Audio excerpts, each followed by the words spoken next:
onlayn firibgarlarga tushib qolib sotyapsizmi shuni? Mana, hurmatli obunachilar, mana onlayn firibgarlarga tushib, o'zlarining shaxsiy avtomobillarini sotyaptilar ekan. O'sha imенно telefonda bo'lganmi bu? Kelgan SMSni olib 170 million deb eshitdimmi? 170 million nomlariga kredit chiqarib olishganda, mana hozir hech kim to'lamayapti, shuning uchun o'zlarining shaxsiy mashinalarini sotishyapti. 130 ga men yangisini beraman. 110 ga toza bo'lganda, avtomat bo'lganda 2019larni biz 9000 dan avtomatlarini tozasini sotdik. 8,5 ming dollar bo'ladi.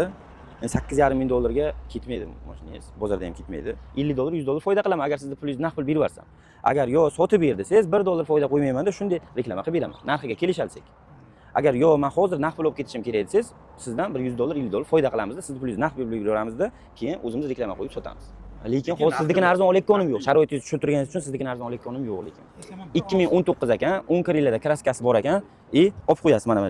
Mana shu yerda bitta chiziqchasini ko'rdik. Mashinada holati yaxshi ekan, 120 ming yurgan, chexol poliklari, gazlari bor ekan. Mashinani o'sha onlayn firibgarlarga tushib qolib, majburlikdan sotishyapti ekan. Narxini ham qo'ldan kelgancha yumshoq qilib qo'yishga harakat qildik-ku, lekin egalariga yordam qilib 7950 dollarga xudo xolasa inshaalloh kelishib turibmiz. Kimga shu mashina kerak bo'lsa, pastda raqamlarga bemalol qo'ng'iroq qilasiz.